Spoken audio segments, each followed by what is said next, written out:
Vraiment un chef d'établissement, c'est beaucoup de responsabilités, mais il faut aussi se détendre. On n'est pas tout seul. Moi, mes CPE recrutent les AED. Je regarde même pas.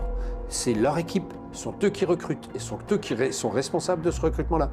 Je fais confiance, on échange, on se parle. Il faut faire confiance aux gens, parce que globalement, il y a des profs extraordinaires, il faut leur faire confiance. Ils vont construire des trucs de fou. Bonjour à tous et bienvenue dans le deuxième épisode de École Média.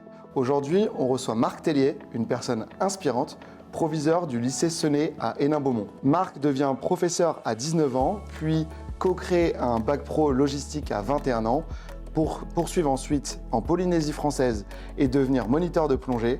Mais ce qui le rend parfaitement inspirant, c'est surtout sa relation école-entreprise et tout ce qu'il met en œuvre pour rapprocher le monde économique du monde de la formation.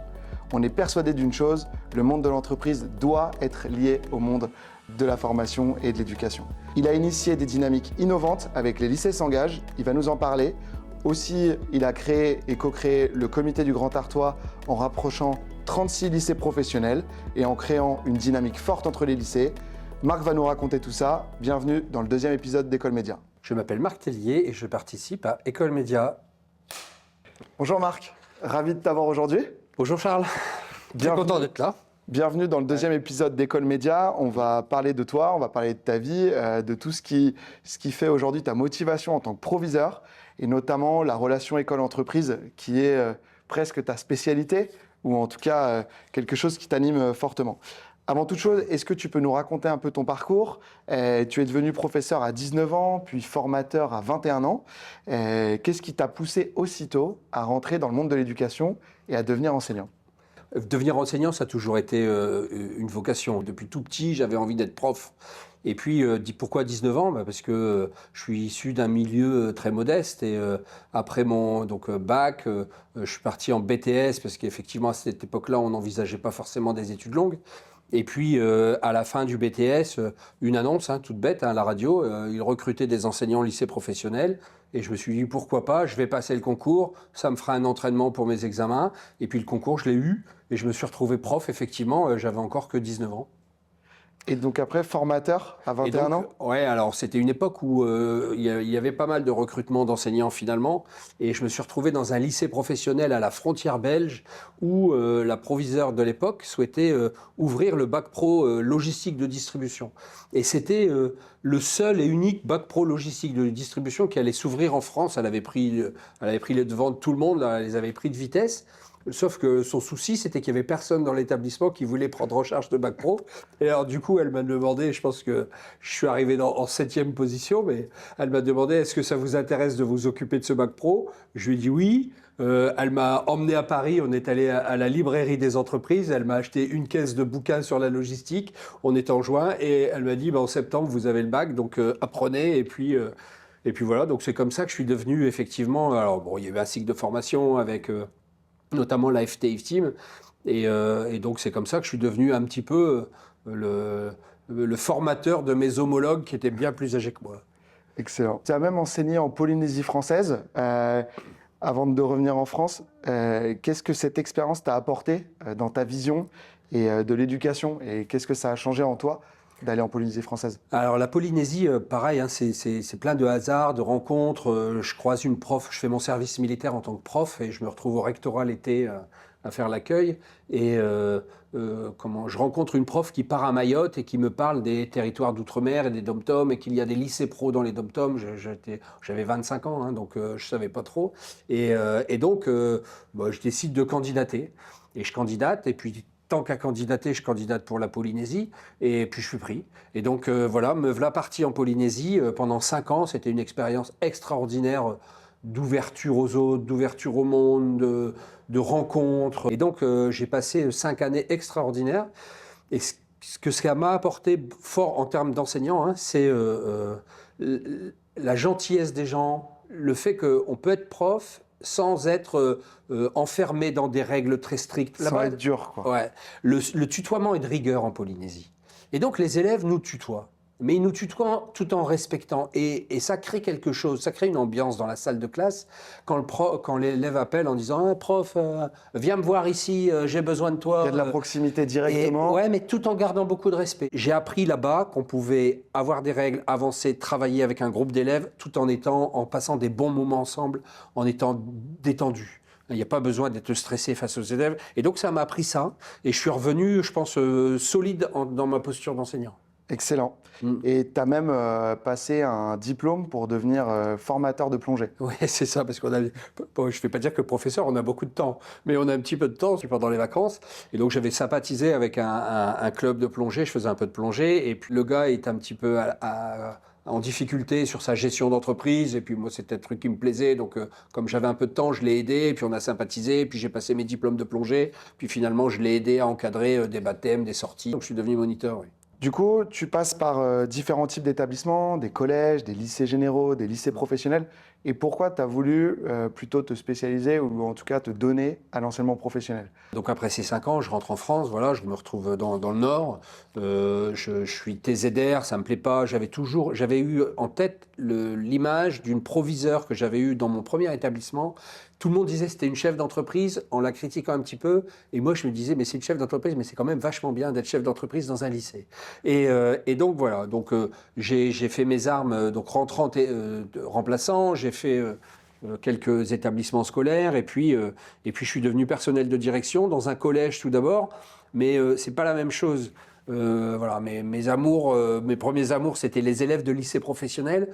Et donc, j'ai demandé à revenir en lycée professionnel et je suis arrivé dans une zone sensible à Wany. Je trouve qu'en lycée pro, c'est là où on a un vrai impact sur les jeunes. On prend des jeunes qui, des fois, sont cassés, sont pas dans la classe où ils voulaient être, c'est pas leur projet, etc. Et c'est notre travail qui va faire qu'à la fin, on va les mettre sur des voies de la réussite, on va réussir à les insérer, à faire en sorte qu'ils vont construire leur vie. Et ça, c'est une richesse extraordinaire. Le vrai rôle d'enseignant, d'accompagner les jeunes, les faire grandir. Ouais. Et tu as vraiment l'impression d'avoir changé certaines vies, du coup? Ah oui, oui, oui, complètement. Ouais. Moi, je me souviens, alors j'étais proviseur adjoint à Wany. Il y a un gamin, je devais le voir avec sa mère tous les 3 jours, tellement il était infernal. C'était pas un grand méchant, mais il était infernal. Et on s'est dit, on va tenir, on va tenir, on va tenir. Alors, on verra, mais je suis revenu proviseur dans le même établissement. Ce gars-là, il faisait des interventions en classe pour faire la leçon aux élèves et leur dire, vous savez, si vous voulez réussir dans la vie, il faut travailler. Et je me dis, la vache. Mais en même temps, heureusement qu'on a tenu à l'époque. Parce qu'on a tenu, on aurait pu le virer 1000 fois.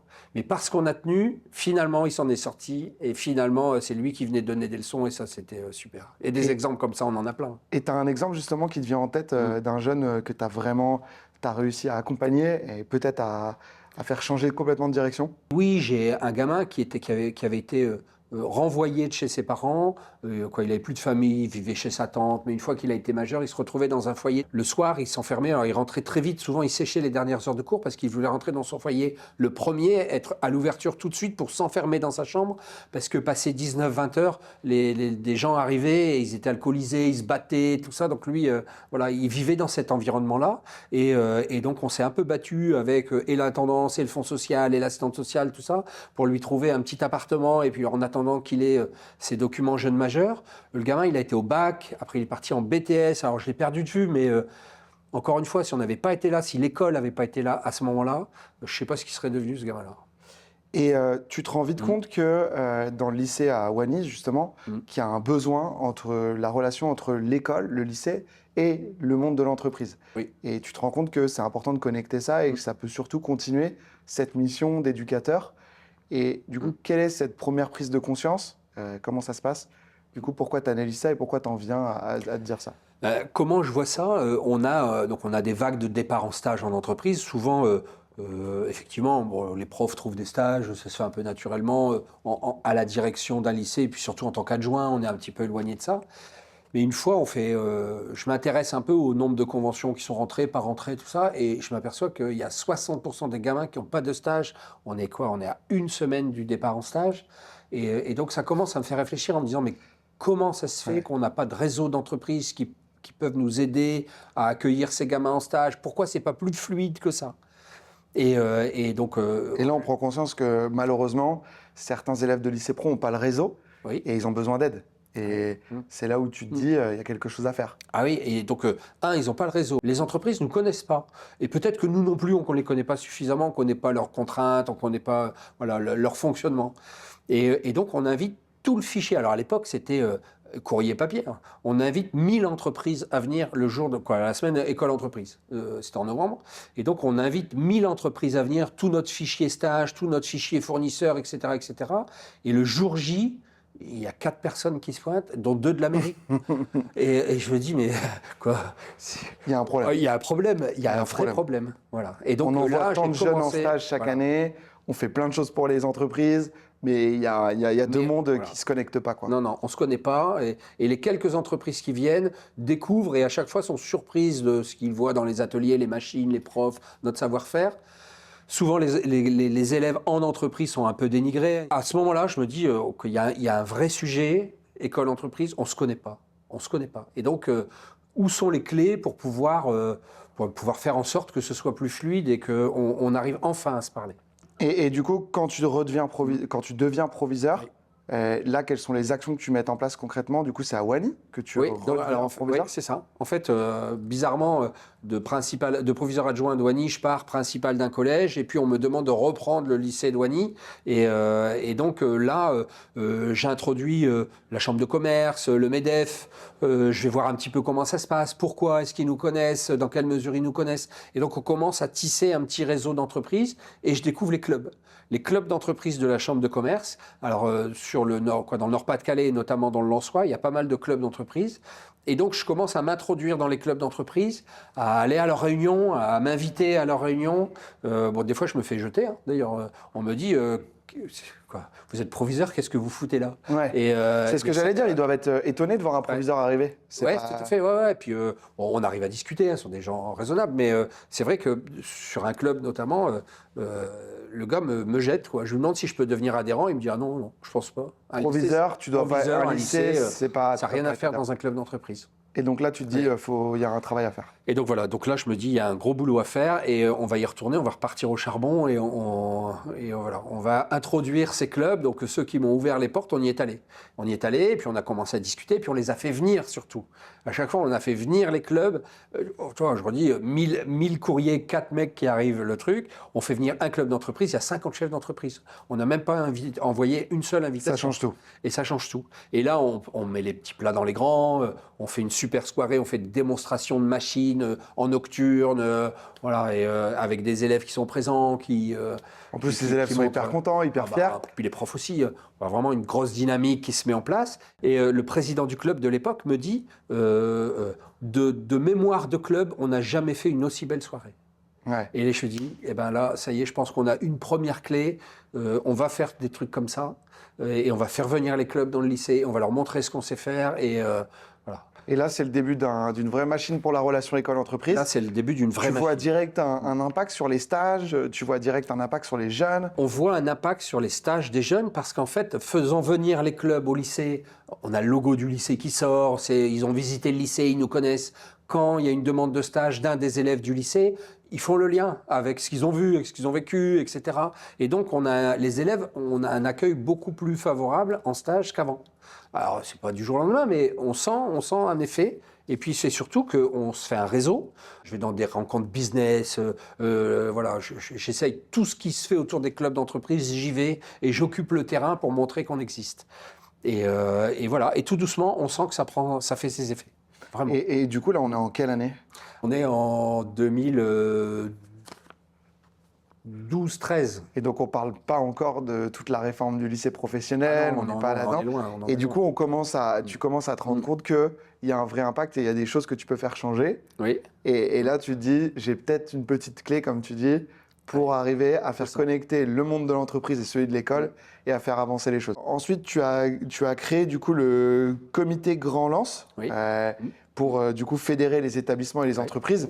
C'est quoi cette histoire de ce comité et ça a permis quoi en fait de créer un comité? Alors ça, c'était mon expérience de lycée pro. je change. Je pars de Wany et je vais dans un autre lycée de la zone de Lens qui s'appelle le lycée Robespierre. Et avec un autre collègue qui était principal de collège à l'époque, on échange là-dessus. Et cette expérience de Wany, on a fait venir des clubs, ça a marché. Je dis, mais le club qui est venu une fois à Wany, ce serait bien que la fois d'après, il aille au lycée de Vingles ou qu'il aille au lycée de Liévin ou de Bully-les-Mines, etc., etc.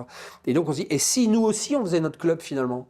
Si, au lieu d'aller squatter tous les clubs d'entreprise, on fait notre propre club d'entreprise de proviseurs où on inviterait des entreprises. Et on inviterait les autres clubs. Un peu la position. On change la position. C'est plus les lycées qui s'engagent indirectement à aller voir les entreprises, mais les entreprises qui s'engagent à aller voir les lycées. En fait, on devient force de proposition là-dedans. Ouais. Et donc, on crée Comité Grand Lens qui fédère les 11 lycées. Alors, c'est marrant parce qu'on a un brainstorming. En fait, tout part de un forum emploi-formation qui est organisé par l'association Euralens. L'association Euralens, c'est l'association qui accompagne l'installation du Louvre-Lens à Lens. Okay. Et sur ce forum formation, on échange de cette expérience d'avoir fait venir le club d'entreprise une fois dans le lycée, que ça avait été un gros succès. Et donc, avec un directeur de la chambre de commerce, et on échange, et puis le collègue, là, Olivier, on échange sur qu'est-ce qu'on pourrait faire, qu'est-ce qui fonctionnerait, etc. Donc, on brainstorm pas mal. Et puis, sort l'idée, un club, mais on veut un club efficace, pas de blabla, on veut des actions. On veut des actions très, très concrètes. Et donc, tout de suite, on imagine un catalogue où on présenterait tous les lycées, mais au-delà de la présentation, on se met à disposition. On dit aux entreprises, si vous voulez, moi je vous prête ma salle de réunion, j'ai des vidéoprojecteurs, j'ai des machines, regardez mes machines, si vous en avez besoin, je peux vous les mettre à disposition, etc., etc. Donc on se met à disposition, ça c'était notre première action. En même temps, on fait un catalogue des calendriers de stage. Donc, on publie tous nos calendriers de stage. Ça, c'est parfois une vraie problématique quand on est dans un bassin. On ne sait pas quand est-ce que le stage a lieu. Oui. On ne sait pas quel lycée professionnel fait son stage. Et là, vous essayez de travailler ensemble pour amener de la cohérence dans les dates de stage, pour amener...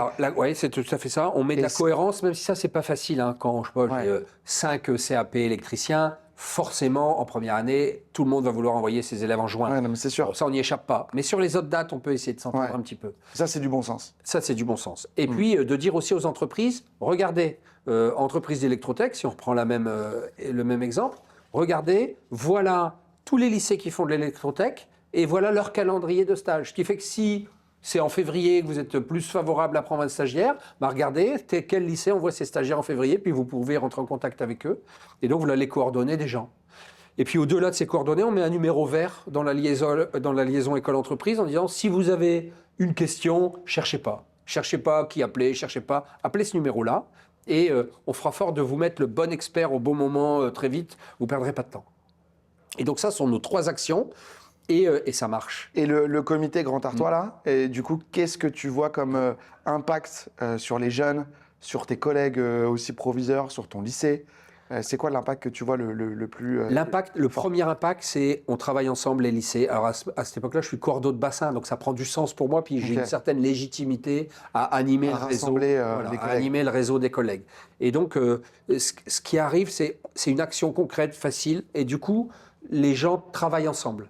Déjà, ça, c'est pas mal dans l'éducation. Et donc, on sait travailler ensemble. Là. Mais les 11 lycées, quand on fait une soirée, sur les 11 lycées, il y en a 8 présents, 9 présents, mais c'est parce que les autres ne peuvent pas. Et donc, c'est fort. Les entreprises nous voient, alors pas comme des ovnis, mais d'un coup, sont interpellées en se disant, tiens, il se passe un truc. Il y a une énergie autour des lycées, il faut qu'on s'y intéresse. Et donc, les grands groupes commencent à s'intéresser à nous, et ce qui fait qu'on peut leur parler, on peut être à l'écoute de leurs besoins, on peut échanger. Et puis, à un niveau sous-préfecture, on est pareil, on est identifié. C'est pas le lycée machin qui est invité, c'est le comité Grand Lens qui est invité. Et donc, ils savent qu'en passant par le comité Grand Lens, ils touchent tous les lycées d'un coup. J'ai un exemple. Enedis nous dit, en électrotech, j'arrive pas à recruter sur le bassin minier. Et donc, ils me disent, est-ce qu'on peut avoir la liste? On va aller voir tous les lycées. On dit, non, allez pas voir tous les lycées.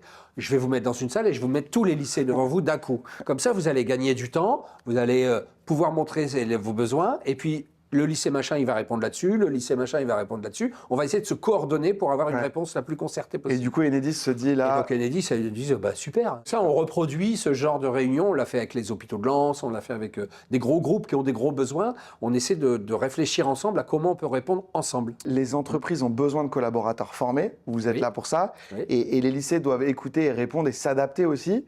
Et qu'est-ce que vous mettez en place pour vous adapter justement au monde de l'entreprise qui bouge, qui change? Et ça, c'est quelque chose de fort quand même, parce que l'éducation nationale est sur un temps long.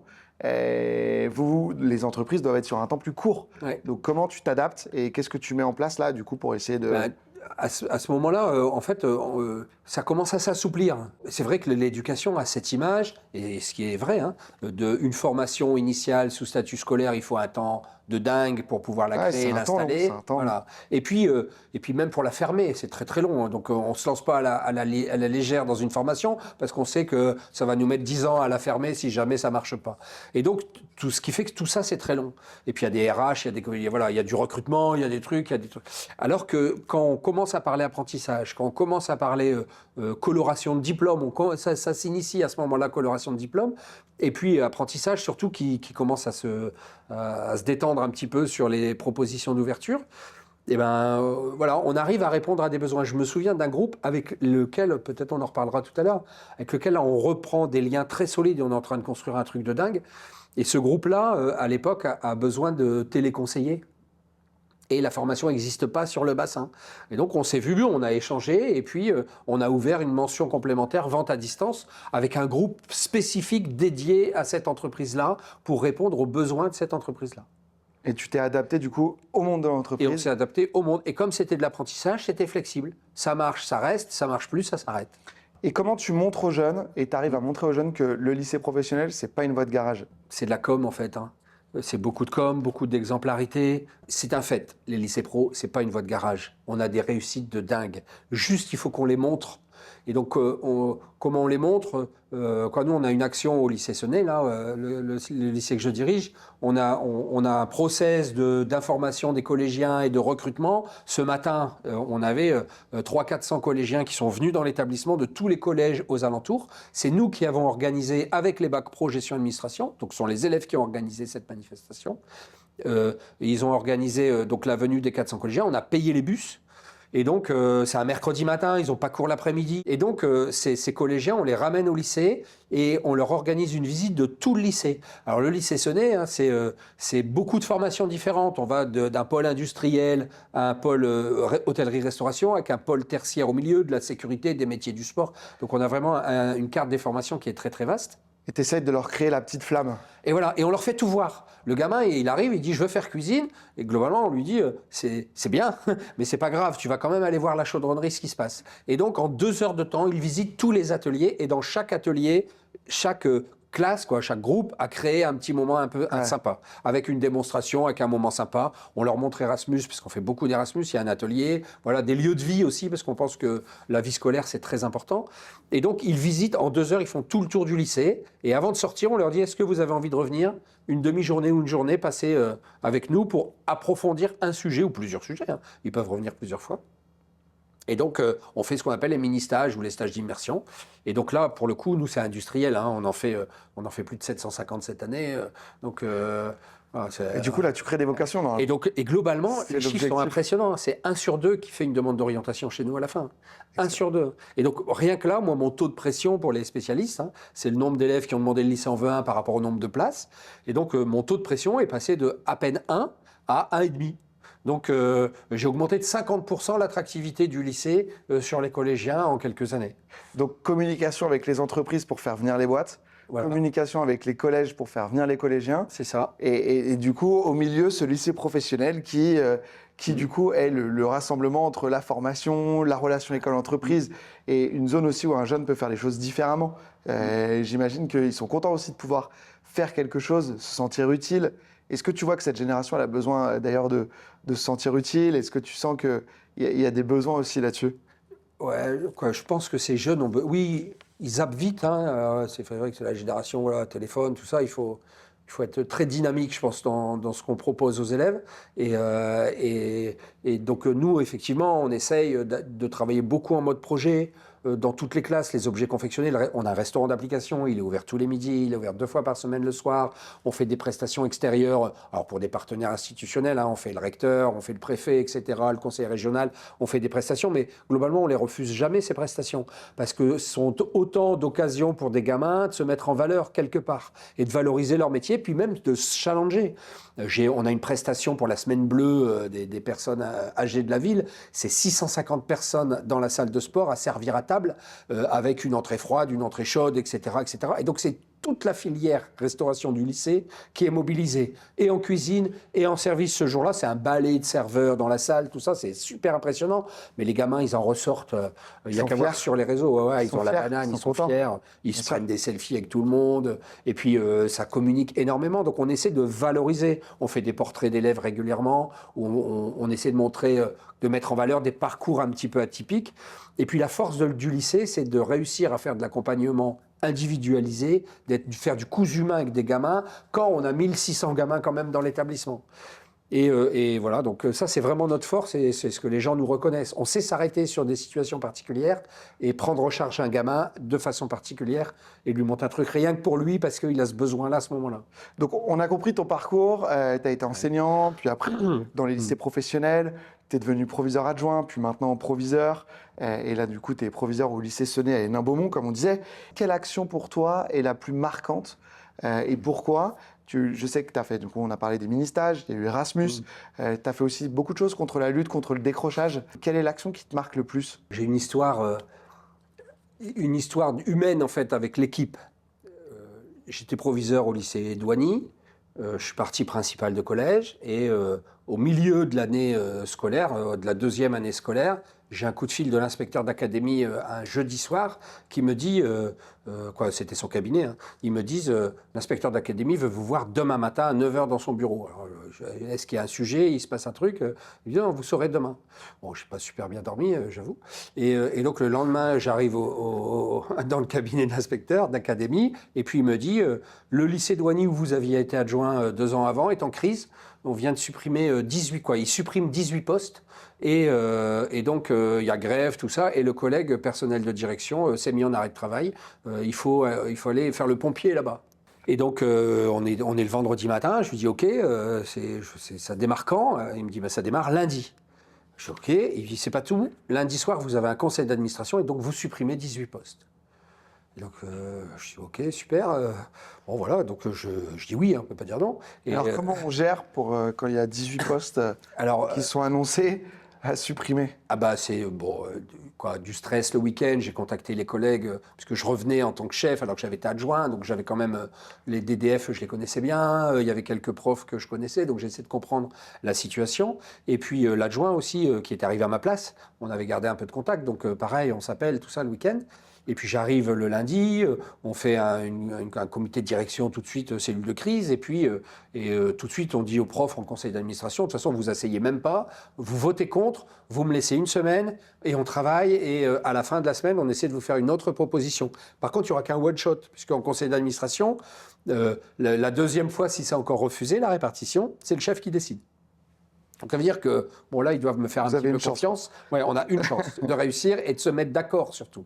Et donc toute la semaine, on travaille, on essaye de comprendre pourquoi ces 18 postes. Alors, il y avait une grosse baisse d'effectifs les années précédentes. Il y avait le bourrelet, le bac pro 4 ans passé en bac pro 3 ans. Il y a plein de raisons qui tombaient la même année. Donc un mauvais alignement de planètes qui fait le bourrelet, la baisse d'effectifs, ils perdaient un petit peu, le label zone sensible était en train de disparaître. Donc d'année en année, ils retiraient une partie des moyens. Et puis la zone sensible où tu as des effectifs supérieurs. Oui, c'est ça. Dans des zones où on fait des groupes à 15 ou à 12 maxi dans les classes. Tout et là, comment tu gères alors du coup? On négocie quand même avec le rectorat pour qu'il fasse un geste au moins symbolique pour qu'on n'ait plus 18 à la fin. Et donc on répartit les moyens parce que le collègue précédent, dans la panique avant de partir, avait bidouillé des trucs, il avait enlevé tout l'art appliqué pour sauver des postes en anglais, par exemple. Bon, voilà, il y avait des trucs un peu bizarres. Donc, on a remis les choses clean, on est reparti des textes, etc. On a reconstruit. Et le vendredi de la semaine en question, on a fait un marathon de rencontres avec les enseignants. On a rencontré tous les enseignants du lycée, équipe par équipe. Et à chacun, on leur a expliqué ce qu'on avait fait pendant la semaine, le travail, pourquoi on en était là, donc la proposition qu'on avait à faire le soir en conseil d'administration, et aussi la stratégie qu'on allait mettre en œuvre pour remonter ce lycée. Et donc les profs, alors qui m'avaient connu en tant que proviseur adjoint, finalement décident de me faire confiance et alors ils votent pas pour la suppression de 16 postes et donc ils décident effectivement de se remettre dans une dynamique positive en se disant ok on va essayer. On supprime quand même 16 postes. Bon, ces 16 postes, les gens n'ont pas perdu leur travail, ils sont allés dans le lycée d'à côté, le bassin de Lens c'est 11 lycées professionnels, ils ont retrouvé un poste pas très loin, mais ça reste quand même un gros traumatisme. Et donc on s'est fédéré toutes les équipes et on est allé de collège en collège pour revendre, redorer le blason du lycée, montrer ce qu'on savait faire, ce qu'on faisait de bien. On a initié les mini-stages, on a fait des rencontres entreprises, etc., etc. On a communiqué beaucoup par voie de presse, etc. On a créé un site internet, voilà, on a fait beaucoup de com. Et puis, on a inversé la tendance et on a réussi à re-remplir nos classes. Et du coup, voilà, tout doucement, cette aventure-là, humainement, ça a été... c'était très fatigant, mais ça a été un truc de fou. Quand de toute façon, on a gardé des contacts avec même beaucoup de profs, tout ça, de cette époque-là, parce que c'était tellement fort sur ce coup-là. Après, tu deviens proviseur du lycée Cenay, à Hénin-Beaumont, là avec d'autres challenges. C'est quoi le premier challenge que tu as quand tu arrives à Hénin-Beaumont ? Le premier challenge, c'est de prendre la mesure de cet établissement, 1100 élèves, 1000 élèves à l'époque, et 200 apprentis. À l'apprentissage, j'avais mis le doigt dedans un petit peu, j'avais un groupe d'apprentis, 10, 15, mais bon, 200 d'un coup, c'est autre chose, quoi. Donc voilà, prendre la mesure, et puis des formations très variées, indus, tertiaire, sport, sport on ne l'avait pas encore, mais indus, tertiaire, hôtellerie. L'hôtellerie, c'est un monde très particulier. Alors, mes parents sont issus de l'hôtellerie au départ, donc j'avais cet attachement à l'hôtellerie en moi. Mais bon, je ne maîtrisais pas la technique de l'organisation d'un lycée hôtelier. À un moment donné, tu as cette idée de rassembler aussi les entreprises. Il y a une dynamique qui se lance avec les lycées s'engagent et les entreprises s'engagent. Et c'est quoi ça, les lycées s'engagent ? Alors ça, c'est assez récent finalement ça. Effectivement, ça fait 8 ans que je suis au lycée Cenay. La liaison école-entreprise existait. Le DDF qui est en poste dans l'établissement, c'est un ancien d'Auchan qui était chef de secteur. Donc la fibre entreprise, il l'a, et on s'entend vraiment bien sur ce sujet-là, sur d'autres aussi, mais sur ce sujet-là aussi. Et du coup, on dynamise, on reçoit pas mal d'entreprises, on fait des soirées entreprises, des soirées partenaires, et voilà, et on crée un vrai lien. On met en place des process de suivi de stage, d'installation. Moi, je suis chaque semaine, j'envoie les chiffres de stage à tous les profs en disant la classe machin, elle part la semaine prochaine. Il y a encore 5 élèves qui n'ont pas de stage. Il faut se mobiliser, etc. Donc tous les chiffres sortent toutes les semaines. Bon, il y a un petit peu de faire une grosse dynamique et les engager et se dire. Et puis on mouille la chemise. On est avec eux. On mouille fort la chemise. Quoi. Et on est tous ensemble. Voilà, tous ensemble à faire. Et donc, voilà, on passe beaucoup de temps, on fait du lien, on a le Racing Club de Lens, on a des élèves du Racing Club de Lens aussi, donc ça fait une belle image. On a quelques invités au stade, on arrive à inviter des entreprises au stade, tout ça. Donc, on crée tout ça. On fait une grosse communication aussi sur nos filières, sur les élèves, sur les réussites d'élèves. On signe des partenariats, on signe un partenariat avec la Marine nationale, on signe un partenariat avec l'Université des métiers du nucléaire. Voilà, on essaie de valoriser au maximum ce que font les élèves pour les rendre fiers de ce qu'ils font. On développe de l'Erasmus XXL. C'est toujours industriel à 80 classes. Forcément, à chaque fois, c'est industriel ce qu'on fait. Et donc, forcément, il faut processer les choses. Et là, tu te dis, est-ce qu'on ne peut pas faire un grand événement ? Est-ce qu'on ne peut pas aussi faire rayonner notre lycée auprès de plein de boîtes ? C'est ça. Et en façon industrielle, est-ce qu'on ne peut pas ramener des entreprises dans le lycée ? Oui. Et du coup, vous ramenez combien d'entreprises dans le lycée ? Nous, notre fichier entreprise, c'est plus de 1000. Et combien vous avez réussi à ramener dans votre lycée d'entreprise ? On décide de regarder un peu les stages et de regarder la qualité des stages. Et donc, on lance une grande enquête. Le comité Grand Lens, qui existait encore, devient le comité Grand Artois. Parce qu'en fait, dans l'intervalle et dans l'histoire, je récupère le Greta Grand Artois en 2000, le 1er janvier 2000. Le Greta, c'est 50 salariés dans le dur. On est employeur, on devient entreprise. Et donc, on est au 1er janvier et le 17 mars, on ferme puisque c'est le Covid. Et donc là, on ferme et j'ai un train de paye à 200 000 € par mois. et il faut que je trouve 200 000 euros pour payer mes salariés, sachant qu'au départ, je suis parti de zéro. Et donc, bon, voilà, ça se met en place. Là aussi, il y a une grosse dynamique. Donc là, tu es vraiment passé, comme ton idée de départ, de proviseur à chef d'entreprise. Tout à fait, c'est ça, c'est exactement ça. Et en fait, on a notre entreprise qui est en crise déjà.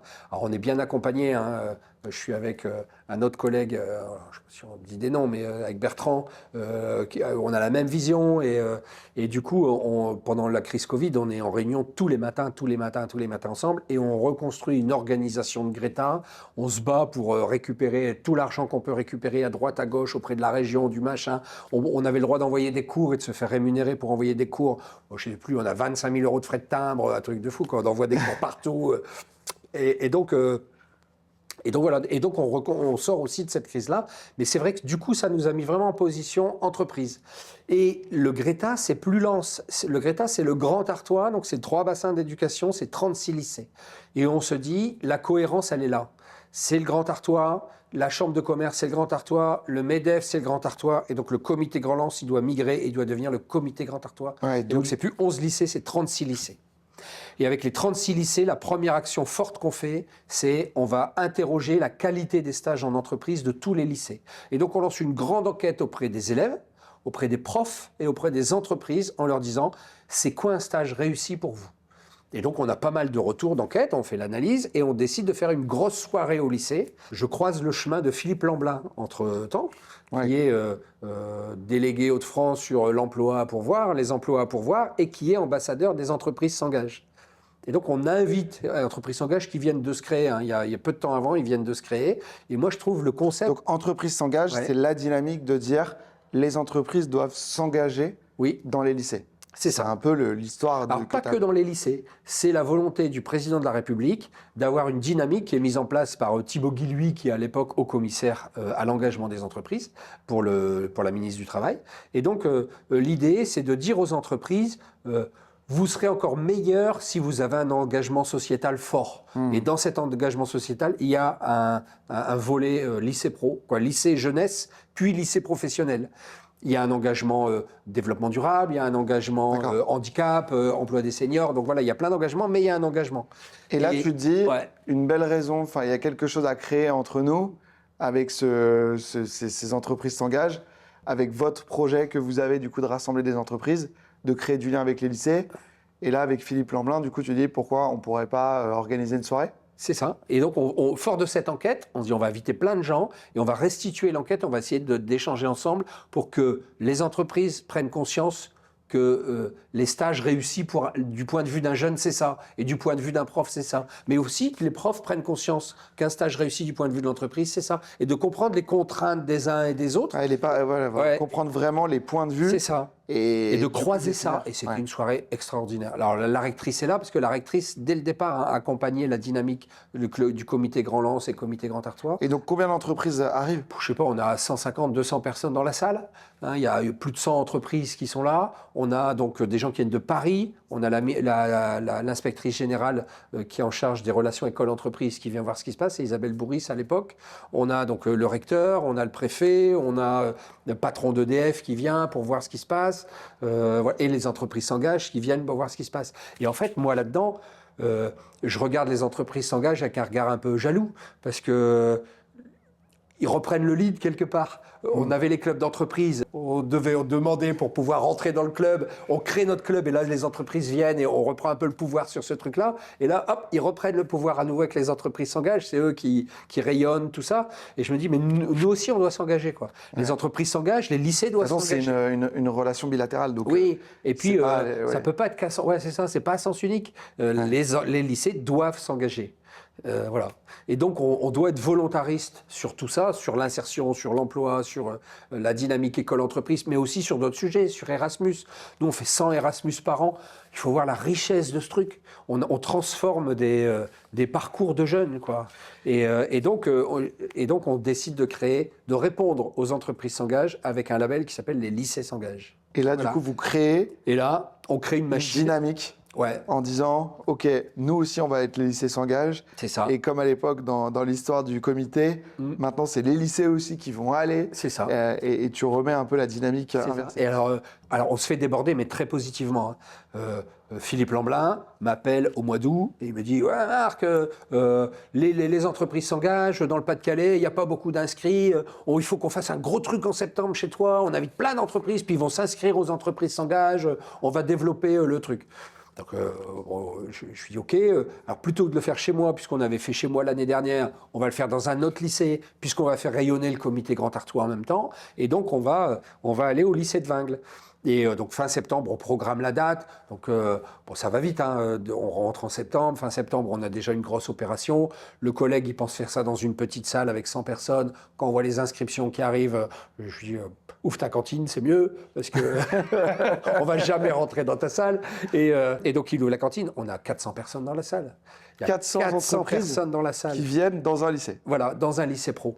Et le concept... Sur une commune qui fait... Ouais, alors c'est le bassin, hein, ça vient d'un peu partout, mais n'empêche, c'est fort, quoi. Et alors, le pire, c'est que c'était le soir du match, Lens-Arsenal. À Lens, Ligue des Champions, premier match de la Ligue des Champions, Lens-Arsenal. Et les mecs, ils viennent quand même nous voir. Et on a fait un concept où, globalement, il n'y a pas de discours, ou très peu de discours au départ, c'est pas le sujet. Le sujet, c'est des exemples de trucs qui fonctionnent entre une entreprise, un jeune, un lycée. Et on met en exemple des réussites. Donc moi, j'avais un gamin qui avait fait un bac pro cuisine et qui a monté sa boîte de macarons et qui a maintenant une chaîne de macarons dans la région. Il a plusieurs magasins, tout ça. Il est issu du lycée pro et il témoigne de ça. Et il témoigne que ses rencontres avec des entreprises et la formation du lycée lui a donné les épaules pour pouvoir se lancer là-dedans. Un mec de lycée pro, quoi. Et donc, on fait plusieurs exemples comme ça avec des chefs d'entreprise et des jeunes où ça a matché, où on a eu une belle réussite. Pour vraiment créer, montrer qu'il peut se passer des choses dans les lycées pro et casser aussi ce stéréotype du lycée professionnel et montrer qu'un lycée professionnel, c'est pas une voie de garage. Ah non, ça peut être super. Et même pour les entreprises, elles doivent investir. Et justement, comment tu donnes envie à des chefs d'entreprise de s'investir et d'investir du temps, de l'énergie, aussi parfois de l'argent via la taxe d'apprentissage, dans un lycée pro? C'est quoi la stratégie du coup? C'est la force de la preuve. J'ai ça en tête, hein, c'est vraiment la force de la preuve. Ce concept qu'on a fait à Vingles avec 400, on l'a reproduit dans un lycée de Lille, ça a marché. On l'a fait à Saint-Omer, ça a marché. Et la grosse opération qu'on a initiée, on s'est vraiment professionnalisé, c'est à Arras, où on s'est dit, à ces entreprises-là, on va remettre un diplôme. En fait, toutes les entreprises avec lesquelles on travaille bien, on va leur remettre un diplôme, mais signé du préfet, signé du recteur, et dessus, ça va être marqué « Vous êtes une entreprise engagée ». Et ça, pour les boîtes, ça devient... J'ai des retours de fou. Moi, je ne m'attendais vraiment pas à ça. C'est vrai que la reconnaissance, c'est important. Et j'ai des entreprises, on envoie l'invitation en disant on a pensé à vous pour vous remettre un diplôme, pour que le préfet vous remette un diplôme. Et rien que là, j'ai des retours qui me disent c'est super sympa d'avoir pensé à nous. C'est vrai, des témoignages même émouvants, hein, de dire j'ai toujours eu à cœur d'essayer d'accompagner les jeunes. Des fois, c'est difficile. On y retourne à chaque fois parce qu'on pense que c'est une conviction. Et donc, on a vraiment la définition. Parce que beaucoup de gens sont aussi issus de ça, que ce soit de l'apprentissage, soit aussi du lycée professionnel. Ouais. Et donc, ce témoignage, il est émouvant et donc des témoignages comme ça, on en a plein. Et puis après, quand on a remis les diplômes aux entreprises, on reçoit des photos de mecs qui accrochent dans leur bureau le diplôme sous cadre. Ils font des trucs sur LinkedIn, il y en a partout. Et donc, on sent qu'on a vraiment un truc. Et donc, Arras, là aussi, on se fait déborder. On fait ça dans un lycée du bâtiment. Au début, on voulait faire ça. L'idée, c'est de le faire au milieu de l'atelier parce que c'est marrant de voir les machines. Ouais. Mais on n'y arrive pas parce qu'il y a trop de monde. Et donc, on devait se faire ça dans l'atelier de maçonnerie. On se retrouve dans la salle de sport, alors qui est dans le lycée. Et il y a 650 personnes à Arras, quoi. 650 personnes qui viennent dans un lycée. Ouais, du bâtiment, dans un lycée du bâtiment. Et il y a Thibaut Guilhuy qui est présent, qui vient voir ce qui se passe. Donc, le directeur général de France Travail. Et voilà. Et donc, on s'allie fort avec France Travail là-dessus parce qu'il y a le dispositif Avenir Pro où on travaille ensemble sur l'insertion des jeunes. Et donc, voilà, on s'allie avec eux pour valoriser, remercier ces entreprises. Mais c'est le point de départ. En fait, une fois qu'on a fait ça, cette soirée-là, avec 600 personnes, on leur dit, donc les entreprises s'engagent, font leur job, ils ont le fichier des entreprises qui sont venues et qui sont quelque part déjà engagées. On leur dit, essayez d'aller ailleurs dans l'engagement, emploi des seniors, handicap, machin, un truc. Et puis, nous, les lycées, on reprend aussi le fichier pour construire d'autres trucs. Est-ce qu'on peut travailler avec les entreprises industrielles sur l'accueil des stagiaires mineurs parce qu'on sait que c'est un sujet? Comment on peut utiliser cette relation école-entreprise? Et l'idée, c'est de maintenir. Et de créer du lien et de faire rencontrer les deux mondes. C'est ça, ouais. Et puis, on envoie les coordonnées de tous les responsables bureaux des entreprises. Ils ne savent pas ce que c'est un bureau des entreprises. Donc, on explique, là, on est en train de construire un webinaire sur c'est quoi un bureau des entreprises. Ouais, les responsables du bureau des entreprises ont été créés suite à la réforme pour justement être le pivot de la relation école-entreprise. Voilà. Et c'est vrai qu'il y a eu une grande prise de considération avec cette réforme où on s'est vraiment dit, oui, un lycée professionnel doit être tourné vers les entreprises. Et les enseignants, je pense que les professeurs ont compris aussi, parce que bon, après, dans les lycées professionnels, ils sont tous issus de cette formation et de la relation école-entreprise. Très bien. Et du coup, aujourd'hui, comment tu vois les choses sur ce projet? Et tu penses que ça va continuer, vous allez réussir à aller plus loin. Et ce qui est intéressant, c'est comment dupliquer ce projet du coup, dans d'autres académies, d'autres régions. C'est vrai qu'on entend beaucoup de lycées professionnels qui disent je n'arrive pas à avoir de la taxe d'apprentissage ou j'arrive pas à créer du lien avec les entreprises. Comment tu vois les choses du coup? Est-ce que tu penses que c'est quelque chose qui peut être dupliqué? Oui, alors oui, on le duplique. On a vraiment tout écrit. Tout est prêt. Les invitations sont prêtes. Il n'y a plus que les noms des préfets à mettre, etc. Tout est prêt. Tout est processé, vraiment. Donc, ça veut dire que pour le collègue qui accueille cette manifestation-là, c'est clé en main. Si vous voulez 300 entreprises dans votre lycée professionnel, vous appelez Marc Tellier. C'est ça, tout à fait, sans souci. Alors, c'est ce qu'on fait. On a fait Outreau, on a fait Nogent-sur-Oise. Nogent-sur-Oise, le gars, il avait une forge. Il a ouvert, il a fait une coulée de métal à la fin de la réunion. Avec les gamins qui ont fait une coulée. Il y a des entreprises qui avaient fait 400-500 km. Coulée de métal devant tout le monde, là, tout le monde a été impressionné. Et puis ça, dans un lycée pro, les gens, ils ne savent même pas que ça existe. Ouais. Et c'est vrai que c'est peut-être ça, moi, que je trouve le plus intriguant parfois, c'est que beaucoup d'entreprises ne savent pas ce qu'est un lycée professionnel. Et beaucoup de monde ne savent pas qu'il y a des formations parfois en sécurité, ne voient pas tout ce que vous faites. Et c'est vrai que toi, dans ton lycée, en sécurité, vous allez au stade de foot, vous faites des partenariats avec le stade de foot de Lens, etc. Et les entreprises ne se rendent pas toujours compte de tout ce que vous faites. On ne pense pas. Et même, vous pouvez mettre, du coup, tu disais, vous pouvez créer des formations sur mesure. Et tu me parlais d'Oscaro, vous avez créé une formation sur mesure pour eux. Tu peux nous parler un peu d'Oscaro? Oui, alors c'est au-delà, c'est Oscaro qui est dans un groupe qui s'appelle Easy Service.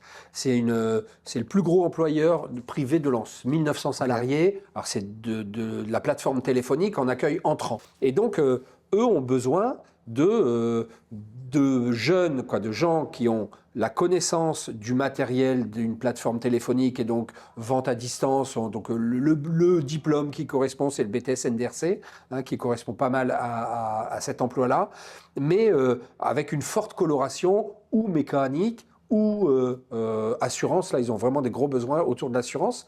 Et donc, j'ai rencontré un des dirigeants et il me disait on ne vous connaît pas et on ne sait pas comment travailler avec vous.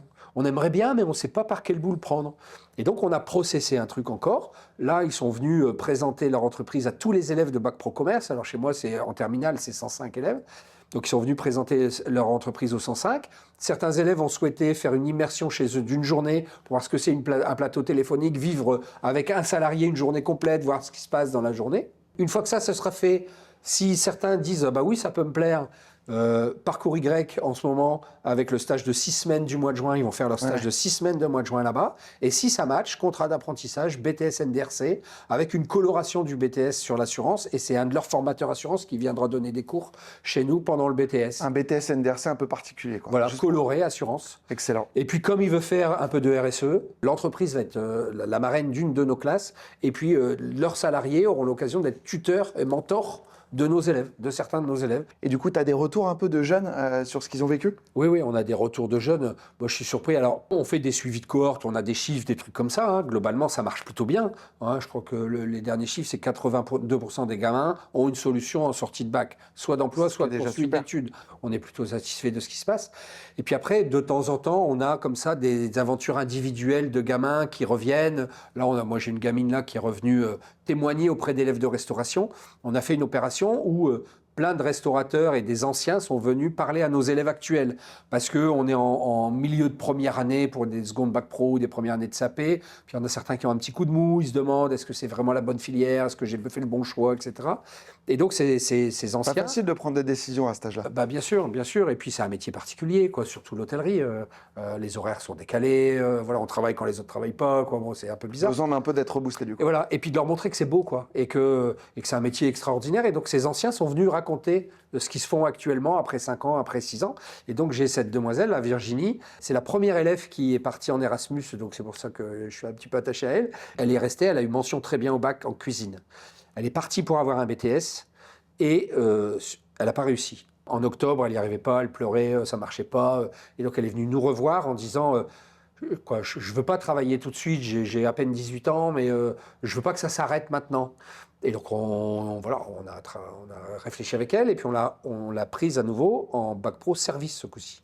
Et donc, elle a refait son année de terminale bac pro service. Elle a reparti Erasmus, elle a re-eu mention très bien à la fin. Et là, elle est partie en BTS. Et là, elle a réussi, elle avait un peu plus de maturité, elle est partie en BTS, et donc, elle a réussi son BTS, elle est partie en licence. Elle a eu sa licence pro, l'employeur voulait qu'elle parte en master, mais elle n'a pas voulu. Et maintenant, elle est chef pâtissière d'une grosse enseigne dans le Béthunois. Elle est seconde cuisine dans la même enseigne, quoi. Elle est seconde cuisine et chef pâtissière. Et elle est en train de monter sa propre boîte. Et je lui ai dit, qu'est-ce qui a fait la différence finalement à quel moment ça a fonctionné? Et elle m'a dit, mais c'est Erasmus, monsieur. J'ai réussi. En fait, je suis partie 4 semaines toute seule dans une entreprise à l'étranger. Je ne parlais pas la langue. Elle qui était très, très, très timide. Ce parcours-là, voilà, c'est un parcours de réussite. C'est excellent. Ah ouais, elle est extraordinaire, cette fille. Des retours de chefs d'entreprise aussi? Il y en a en chaudronnerie, par exemple, qui nous prend des élèves tous les ans d'Assaut. On travaille avec Dassault Aviation. On ne travaille pas du tout. Hein. Et puis, sur un forum, on les croise, on essaie de prendre contact. Allez, venez voir ce qu'on fait. Bon, tout ça, ça prend du temps, le réseau. Hein. Mais on réussit à les ferrer. Ils viennent. On s'aperçoit qu'il y a un de nos anciens élèves qui est là-bas. Et donc, tac, on a le lien. Il vient rencontrer les élèves. On remet des élèves en stage. Dassault a la très grande intelligence de soigner les stagiaires. C'est-à-dire qu'un stagiaire, quand ils l'accueillent, ils vont lui dire, ils vont regarder son circuit de transport, ok, tu arrives au train à 9h, bah, tu démarres à 9h30 seulement. Et puis après, ils mettent un système pour le raccompagner à la gare plus facilement, tout ça. Donc il y a une vraie prise en considération du stagiaire. Et tous les ans, ils nous prennent 3-4 stagiaires de fin de première en chaudronnerie. Et tous les ans, ils nous en gardent 1 ou 2 en apprentissage sur l'année de terminale. Et ces gars, après, signent des CDD quoi, ou des CDI. Et donc, on est en train d'avoir licencié d'un atelier annexe chez Dassault Aviation. Et si tu pouvais changer aujourd'hui autre chose ou faire évoluer une chose là dans le lycée pro, à Cenay, qu'est-ce que tu ferais encore? Qu'est-ce qui te reste encore comme projet? On a un sujet actuel en ce moment, l'éducation. Hein, je pense que c'est le recrutement des enseignants. On est en train de redorer l'image des lycées professionnels. On s'en sort. Les gamins, on voit, ils ont confiance. Quoi. Moi, je vois les gamins au lycée. À chaque conseil de classe, je leur demande est-ce qu'ils sont bien dans leur lycée. Et ils me disent oui, on est bien dans notre lycée. Le CVL marche bien. Quoi. Voilà, tous ces trucs-là font que ces élèves aiment bien venir au lycée.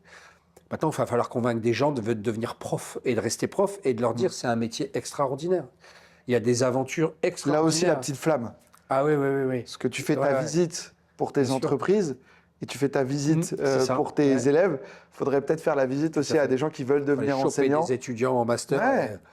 Et puis dans les entreprises, les gars, ils sont un peu fatigués d'être mécaniciens auto dans leur... Voilà, peut-être qu'à un moment, ils se lassent. Ben, ça peut être un second souffle. La passion de leur métier. Moi, les cuisiniers qu'on a au lycée, ils sont extraordinaires, quoi. Mais je pense qu'il y a un sujet d'attractivité du métier des enseignants sûr.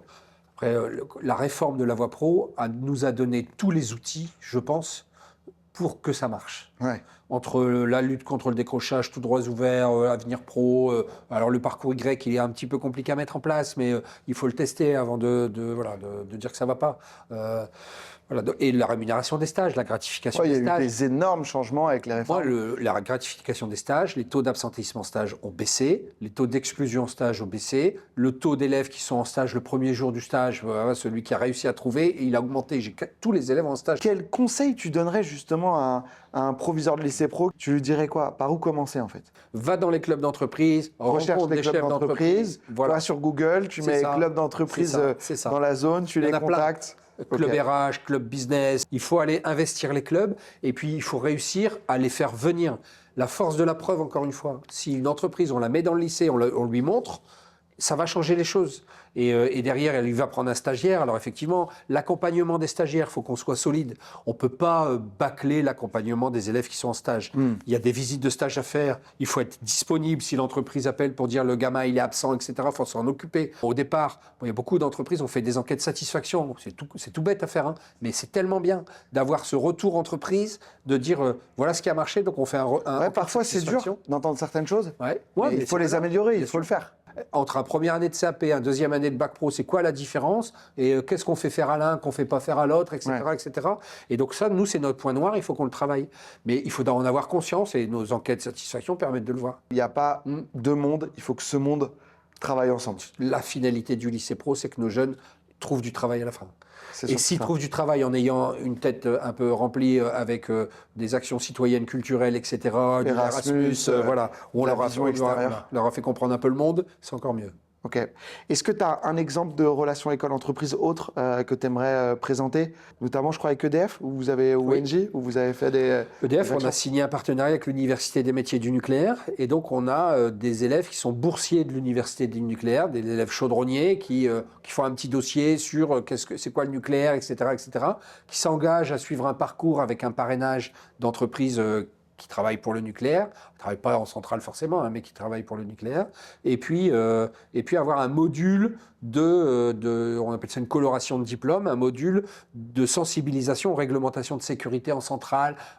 C'est très... ce sont des normes qualité, donc il faut tout suivre, en fait, tout tracer, tout émarger. Dès qu'on fait un point de soudure, il faut émarger, etc., etc.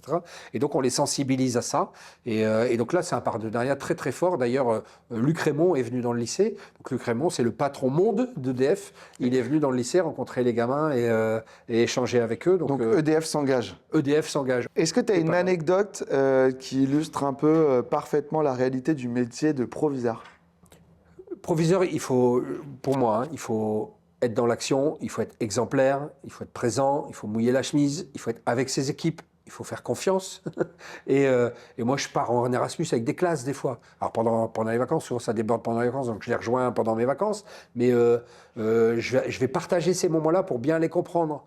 Mais c'est aussi, proviseur, savoir fixer des cadres, des règles, et puis des fois des moments pas sympas quand il faut remettre en place un enseignant qui dysfonctionne. On est responsable de tout, proviseur. Et donc, c'est passionnant, mais en même temps, c'est dur, quoi. Des fois, c'est dur. Je comprends pourquoi tu veux rapprocher le monde de l'entreprise et de l'école, parce qu'en fait, proviseur, c'est un peu chef d'entreprise. Pour moi, c'est un chef d'entreprise. On a Avec des exactement moyens. les mêmes Bien sûr. contraintes. Il y a des budgets, il y a des gestions, il faut équilibrer. C'est exactement pareil. Il y a des RH. Est-ce que tu auras un conseil percutant pour un prof qui sera en difficulté dans son établissement? Moi, je leur donnerais d'aller parler avec leur hiérarchie, leurs collègues, leur hiérarchie, de faire confiance aussi. Alors, ça va dans les deux sens, hein. Je responsabilise des profs.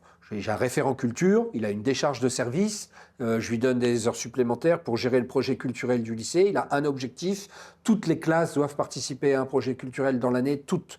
Il doit utiliser tout le pass culture, voilà, il doit se débrouiller, mais toutes les classes doivent avoir une pièce de théâtre, un musée, un film un peu sympa, quoi, pas Avenger, hein, mais Ouais. voilà. Quelque chose Et donc, de culturel. mais après, c'est carte blanche. Et puis, quand il est en difficulté, il vient me voir, je suis en soutien. Quand moi, j'ai besoin d'une info, Donc si le prof il est un peu en difficulté, tu lui conseilles, va mais voir ton proviseur. voilà, va voir. Ose aussi, toi. Ouais, il faut aller voir. Parce que sur le. Quoi, ce sont des méthodes. La pédagogie, ça s'apprend. C'est pas un souci. On sait former les gens, on sait accompagner les gens, etc. J'ai envie de dire, où il y a une volonté, il y a un chemin. Et donc, la pédagogie, ça s'apprend. La technique, si le gars il a eu le concours, c'est qu'il avait des diplômes dans la discipline. Donc la technique, il doit l'avoir. Après, c'est de l'autorité, mais ça se travaille. C'est pas inéluctable. Aujourd'hui, c'est quoi ton passage dans ta carrière où tu es le plus fier? Si tu revenais en arrière, quel moment tu aimerais Le plus revivre? fier, c'est là, quoi. J'ai l'aventure humaine de Wany qui a été forte, hein, vraiment très très forte, hein. Le plus fier, c'est Cenay. Cenay, c'était déjà un beau lycée, hein, quand je suis arrivé. C'était vraiment, quoi. Jean-Pierre avait fait un travail remarquable avant. Et avec l'équipe de direction là actuelle, on a un lycée mais qui tourne du feu de Dieu, quoi. Vraiment, hein. On est attractif.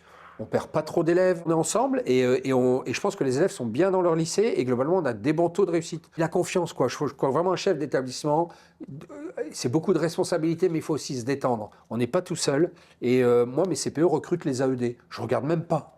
C'est leur équipe, sont eux qui recrutent et sont eux qui sont responsables de ce recrutement-là. Je fais confiance, on échange, on se parle, mais il faut faire confiance aux gens. Je pense que globalement, il y a des profs extraordinaires, il faut leur faire confiance. Ils vont construire des trucs de fou. Merci Marc pour cet échange. C'était vraiment un super moment, un moment passionnant pour moi. Merci pour ce que tu fais pour les entreprises et notamment pour créer du lien entre l'école et l'entreprise et rapprocher ces deux mondes qui parfois s'opposent mais finalement qui doivent avancer dans la même direction. J'espère que cet épisode vous a plu et que vous avez apprécié ce deuxième épisode de École Média. N'hésitez pas à nous suivre sur les réseaux sociaux, à vous abonner, à nous suivre aussi en podcast, qu'on est sur Spotify, sur Apple Podcast. Et n'hésitez pas surtout à partager cette vidéo. On se retrouve bientôt pour le 3e épisode sur École Média.